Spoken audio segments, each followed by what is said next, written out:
Hello, smart mathematicians. Let's do question 3.1. In the diagram, angle P is equal to 67 degrees, PQ is equal to 3 centimeters, and PR is equal to 9,2 centimeters. Determine the length of QR. So what are we given here? We're given two sides and one included angle. All right, remember that the cosine rule is best used when two sides and one included angle is known, or when three sides are known. Let's discuss that. We have triangle A, B, C. So this side is A, this side is B, and then this side is C. So let's say we're finding A. So it's going to be A squared is equal to B squared plus C squared minus 2BC cos A. And then if you're finding B, B squared is equal to A squared plus C squared minus 2AC cos B. And then C squared is equal to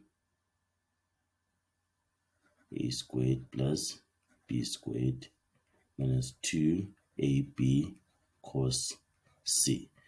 Remember that, okay? So we can use the cosine rule here to find what? To find side QR. So side QR goes with angle P.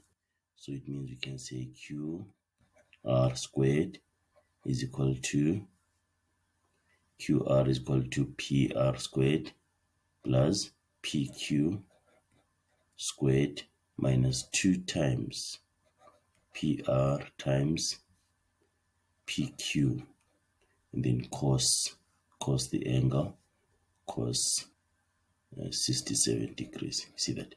And then we can find our QR.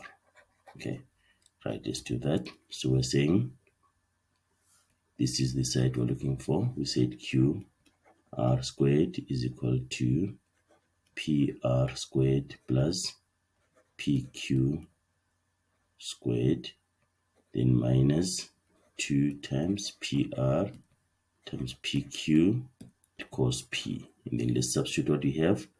QR squared is equal to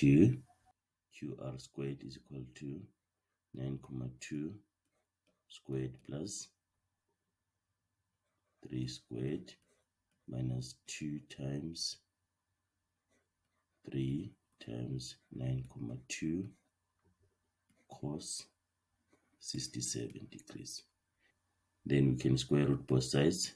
QR is equal to the square root of 9,2 squared plus 3 squared minus 2 times 3 times 9,2 cos 67 degrees. Then we just put this in the calculator.